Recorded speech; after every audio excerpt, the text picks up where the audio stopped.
अब अपने बात करेंगे पुनर्जागरण की विशेषताएं। पुनर्जागरण की विशेषताएं।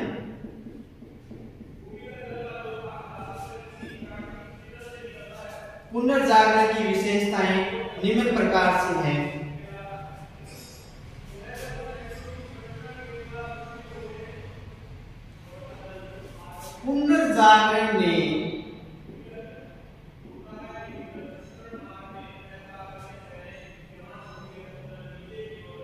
पुनर्जागरण में मानव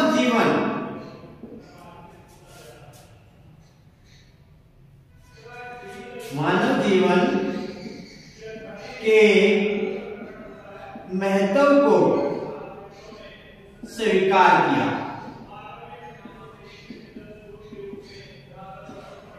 पुनर्जागरण में मानव जीवन के महत्व को स्वीकार किया गया। नवीन भौगोलिक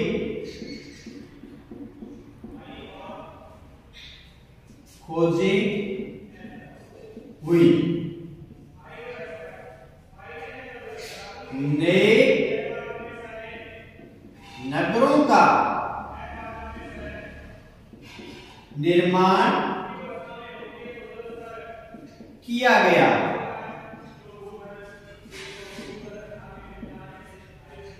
शिक्षा के स्तर में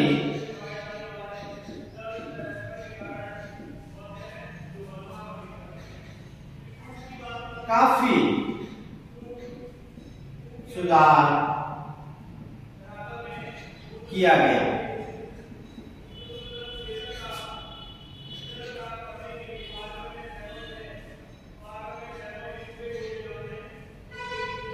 मनुष्य के विचारों में काफी परिवर्तन लाया गया।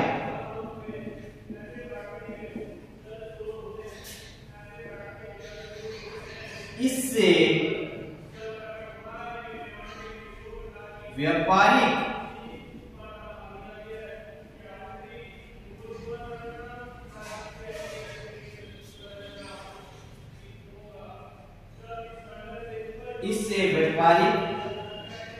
समृद्धि काफी हुई।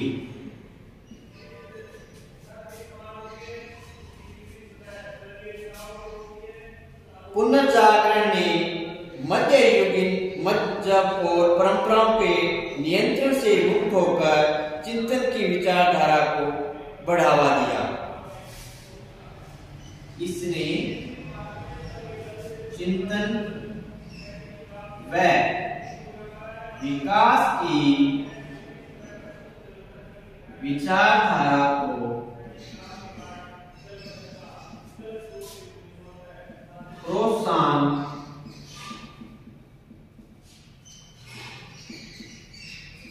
दिया।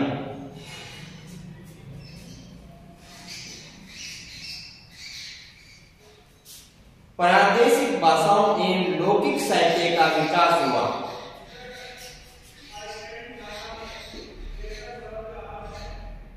प्रादेशिक भाषा एवं लौकिक साहित्य का विकास हुआ।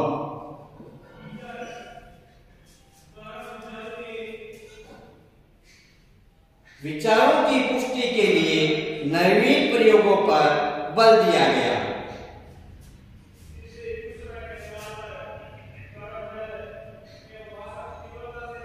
नवीन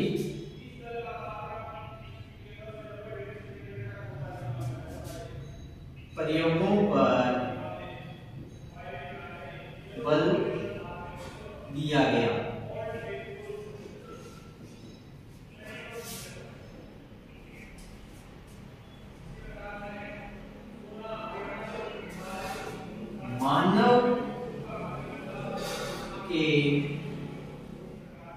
उपयोग में आने वाली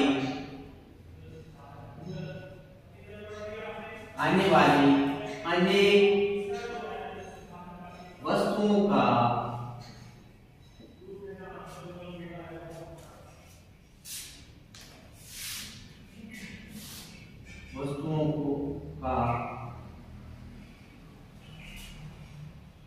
मानव के उपयोग में आने वाली अनेक वस्तुओं का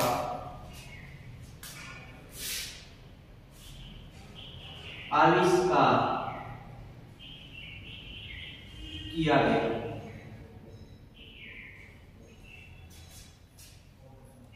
सौंदर्य की उपासना पुनर्जागरण की विशेषता है। सहज सौंदर्य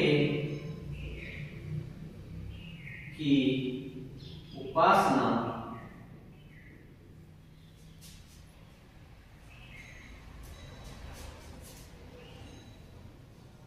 पुनर्जागरण की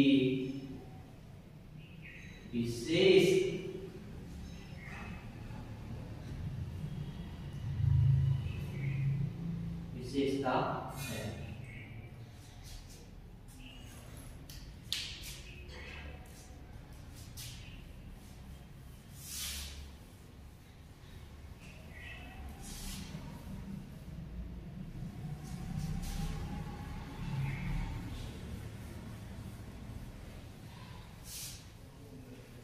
अब अपने बात करेंगे यूरोप में पुनर्जागरण के कारण। यूरोप में पुनर्जागरण के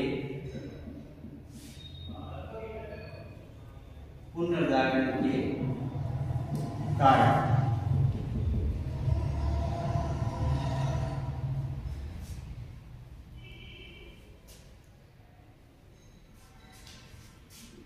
क्रूसेड।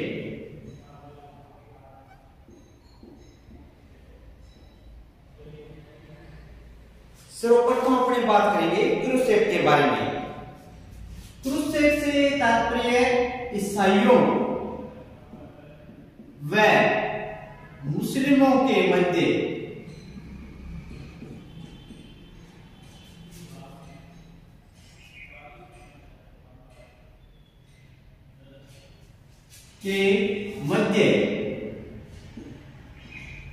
जेरूसलम पवित्र जेरूसलम को लेकर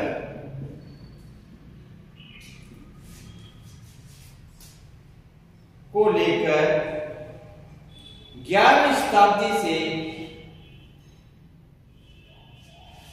11वीं शताब्दी से लेकर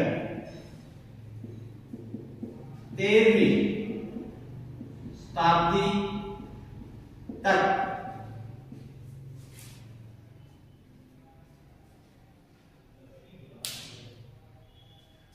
मुस्लिम जगत व ईसाई जगत के मध्य होने वाले युद्धों को क्रूसेड कहा गया। एक बार फिर से ध्यान देंगे, क्रूसेड किसे कहा गया है? ईसाइयों और मुस्लिमों के मध्य पवित्र जेरूसलम को लेकर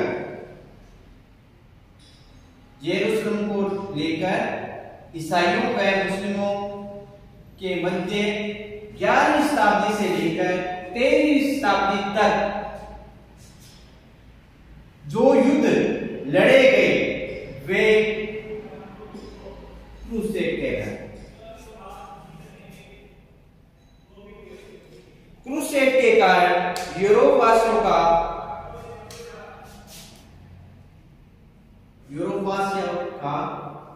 पूर्व के लोगों के साथ संपर्क हुआ। ये इनका प्लस पॉइंट था। उन्होंने पूर्व के लोगों की उच्च उच्च सभ्यता संस्कृति के संपर्क में आए। अरब लोगों ने यूनान तथा भारतीय सभ्यता के संपर्क से अपनी सभ्यता को काफी विकसित कर लिया था। अरब लोगों के संपर्क ने यूरोपीय लोगों को मजहब पर आधारित जीवन पद्धति में परिवर्तन के लिए प्रेरित किया। इन युद्धों ने यात्राओं तथा भौगोलिक अध्ययन को काफी महत्व दिया। क्रूसेड में भाग लेने वाले लोग पूर्वी लोगों से मिले और उनसे नए विचार ग्रहण किए। हिंदुओं से अंक, बीजगणित, दिशा दिग्दर्शन यंत्र, कागज, बारूद आदि का ज्ञान यूरोप पहुंचा। अनेक जो आविष्कार हुए थे, पूर्व के लोगों के से संपर्क में आने के बाद उनको इनके बारे में काफी जानकारी प्राप्त हुई। जो लोग युद्ध से लौटकर यूरोप पहुंचे, उन्हें अपने संकीर्ण जीवन से अरुचि हो गई। यूरोप के लोगों को विश्वास था कि व्यक्ति को लौकिक और अलौकिक जीवन की सभी आवश्यकताएं ईसाइयों के द्वारा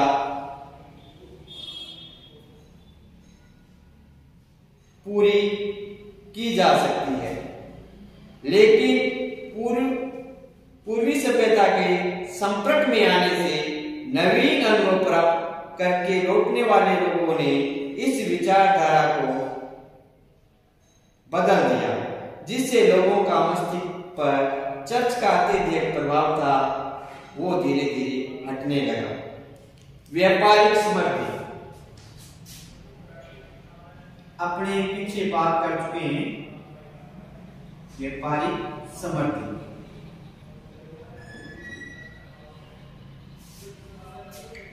पुनर्जागरण का सबसे बड़ा कारण व्यापार का विस्तार था। क्रूसेड के बाद यूरोप के पूर्वी देशों का व्यापार संबंध स्थापित हुए। यूरोप के व्यापारी अधिक तथा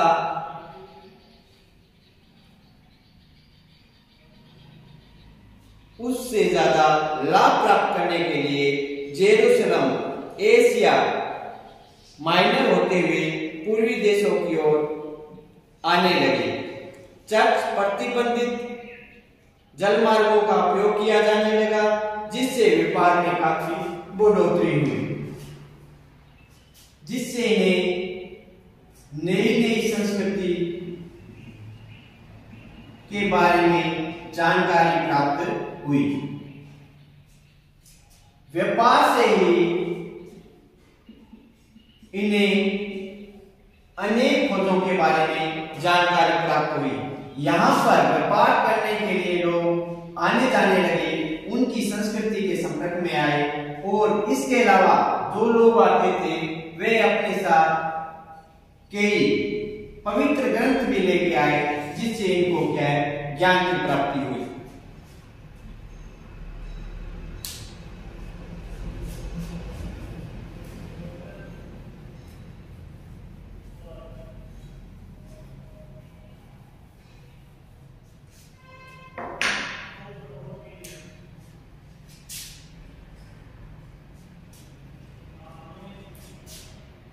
कागज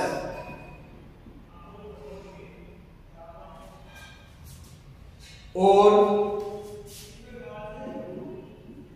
मुद्रण यंत्र का आविष्कार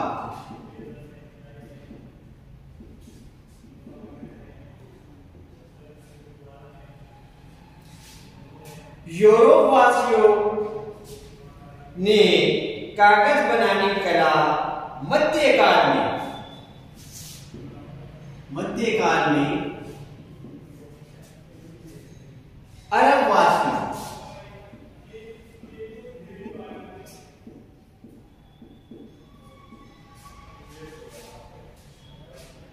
के माध्यम से सीखी।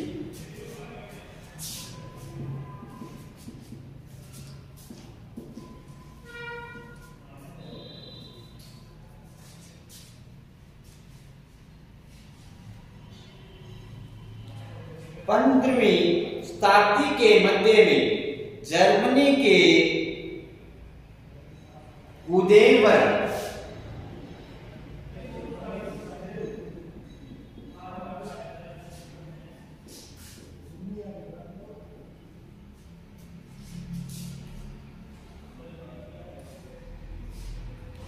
एक टाइप मशीन का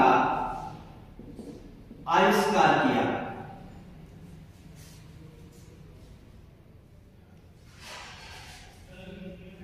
इस टाइप मशीन से काफी फायदा हुआ यूरोप वासियों को। पहले जो पुस्तकें लिखी जाती थी वे हाथों से लिखी जाती थी। हाथों से लिखने के कारण इनकी संख्या कम होती थी। परिणाम स्वरूप टाइप मशीन के आविष्कार से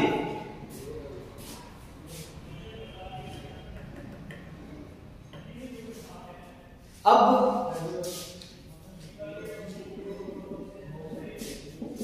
पुस्तकों को मुद्रण किया जाने लगा,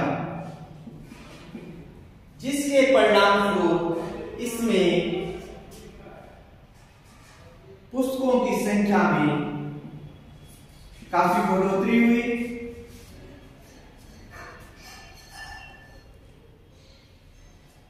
1477 ईस्वी में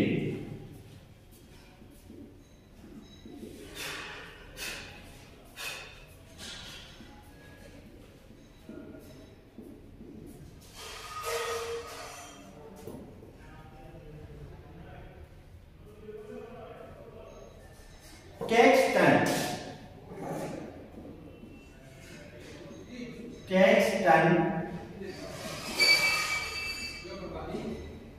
ने ब्रिटेन में छापे खाने की व्यवस्था की। ये पुनर्जागरण की सबसे बड़ी क्रांति थी। 1477 ईस्वी में कैक्सन ने छापे खाने की व्यवस्था की, जिसके कारण प्राचीन यूनानी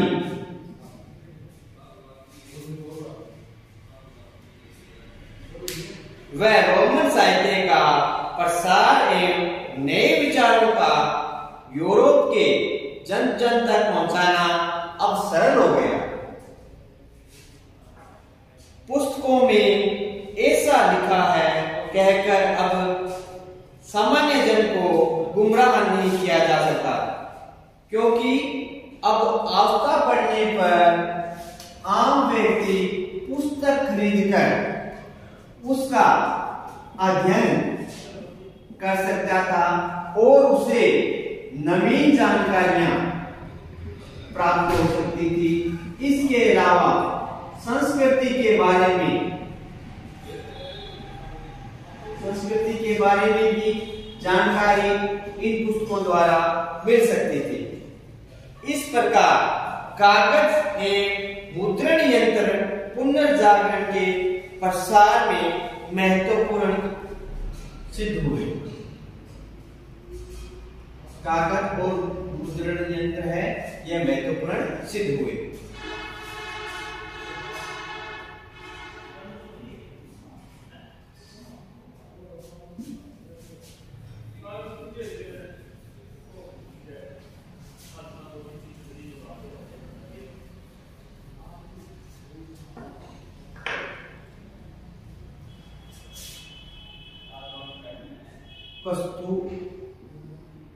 क़ुस्तुनतुनिया पर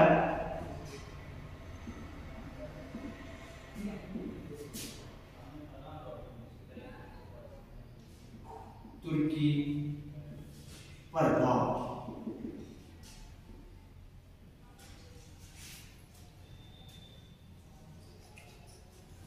1453 ईस्वी में तुर्कों ने क़ुस्तुनतुनिया पर अधिकार कर लिया, जिसके परिणाम स्वरूप यहाँ के जो निवासी थे वे यूरोप में निवास करने के लिए इटली की ओर अग्रसर हुए। उन निवासियों में कई प्रकार के विद्वान, कलाकार, मूर्तिकार, चित्रकार शामिल थे, जो कि यहां पर आकर बस गए और उनकी संस्कृति के बारे में जानकारी यूरोप वासियों को हुई। इसके अलावा जो विद्वान आए थे वो अपने साथ कई धार्मिक ग्रंथ लेकर आए, जिससे भी यूरोप के निवासियों को धार्मिक चिंतन की जानकारी प्राप्त हुई। यूनान एवं रोम की संस्कृतियों में परस्पर समन्वय स्थापित हुआ, जिससे पुनर्जागरण का उदय हुआ।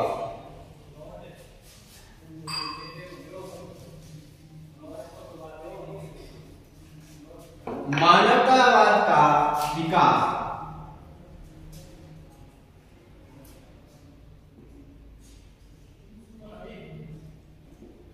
मानवतावाद का विकास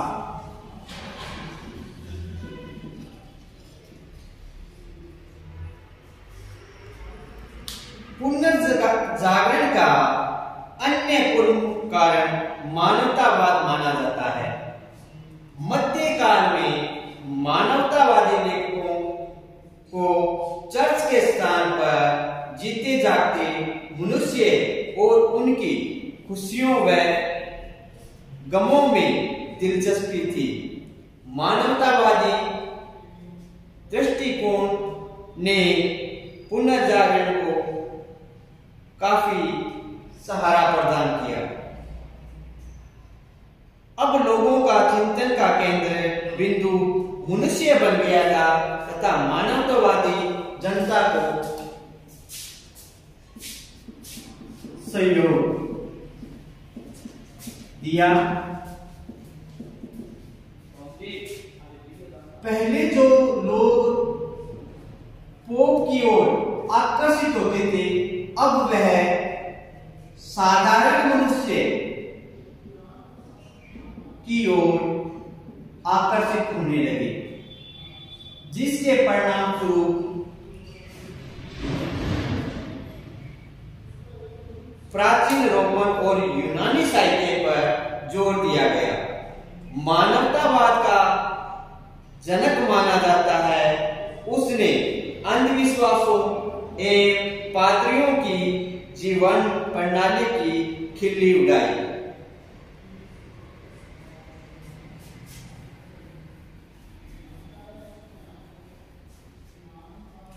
मंगोल साम्राज्य का उदय।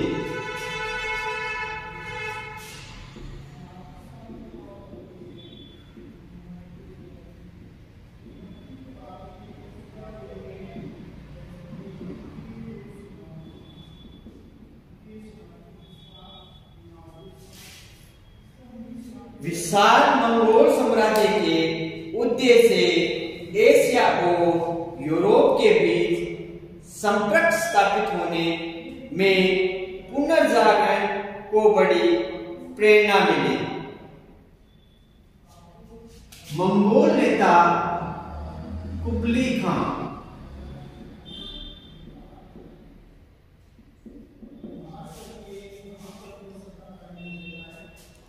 का दरबार हमेशा विद्वानों, मजहबी प्रचारकों एवं व्यापारियों का केंद्र रहा। मंगोल दरबार में पोप के दूत, भारत के बौद्ध भिक्षु, पेरिस, इटली, चीन के वास्तुकार और अर्मीनिया के व्यापारियों सबका संपर्क फारस में भारत के गणित और ज्योतिषीय शास्त्रियों के साथ होता था। परस्पर विचार विनिमय होने से विद्वानों को बड़ा लाभ हुआ।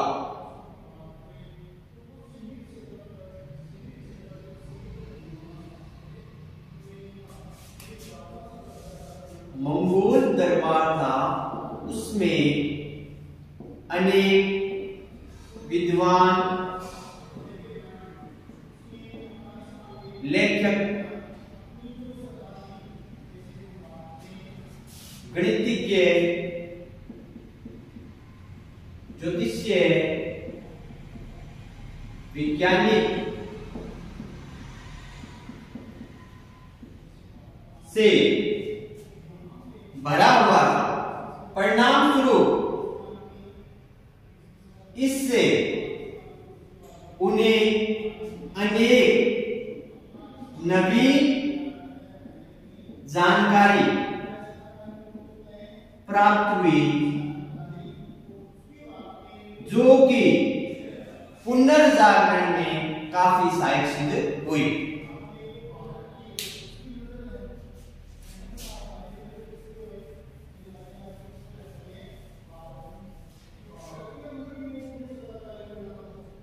अब अपने बात करेंगे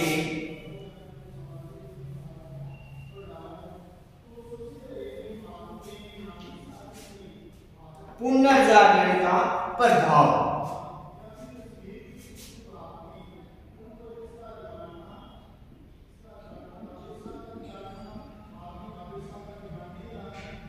पुनर्जागरण का प्रभाव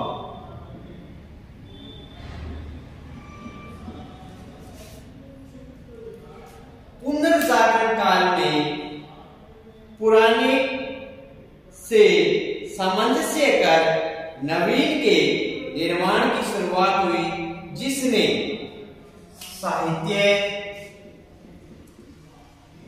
कला, विज्ञान,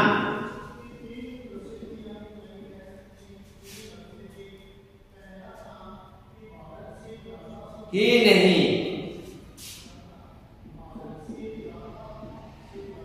मानव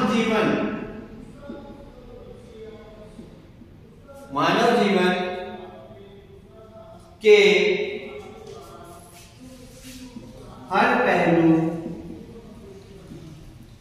को प्रभावित किया।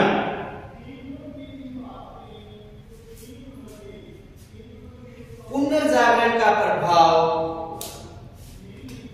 संपूर्ण यूरोप में एक जैसा नहीं था। इसकी गति व व्यापकता में क्षेत्रगत स्थिति के अनुरूप अंतर रहा। इटली की तुलना में यूरोप के उत्तरी देशों में चित्रकारी, मूर्तिकला और स्थापत्य ने कम महत्वपूर्ण भूमिका निभाई। इसके विपरीत उत्तरी यूरोपीय देशों में मानवतावादी दर्शन और साहित्य ने अधिक महत्वपूर्ण भूमिका निभाई। जो उत्तरी देश थे, उत्तरी देशों में मूर्तिकला, चित्रकला,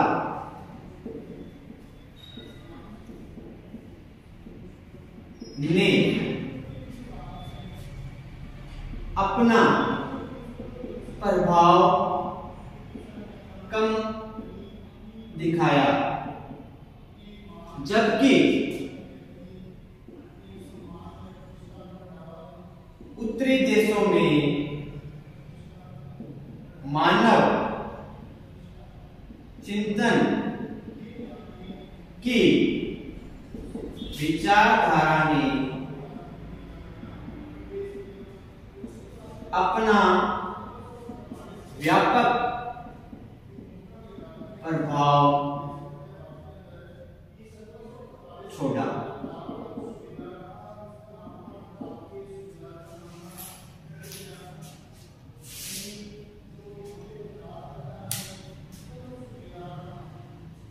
यद्यपि उत्तरी देशों का मानवतावादी इटली से लिया गया था, लेकिन इसका स्वरूप भिन्न था।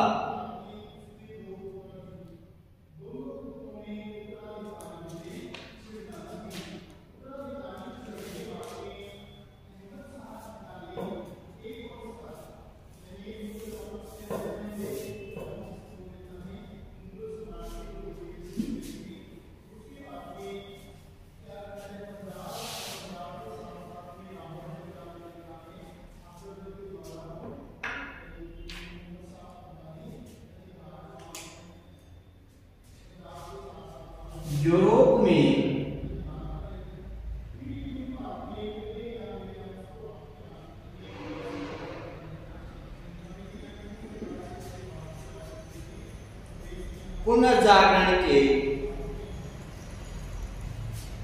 में पुनर्जागरण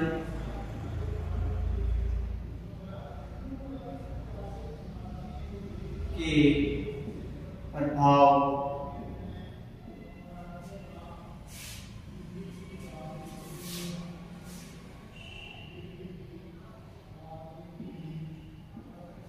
प्रमुख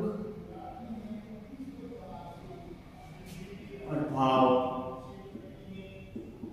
निम्नलिखित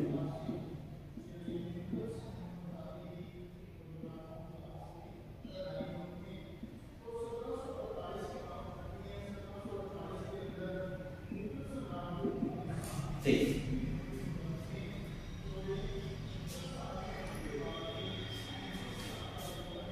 साहित्य के क्षेत्र में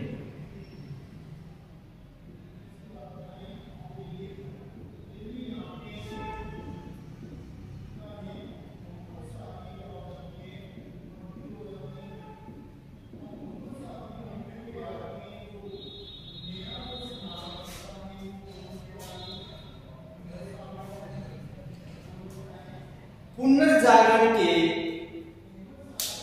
काल से पहले यूरोप में साहित्य का सर्जन केवल लैटिन भाषा व यूनानी भाषा में हुआ था। लैटिन भाषा एवं यूनानी भाषा में इसका सर्जन हुआ था।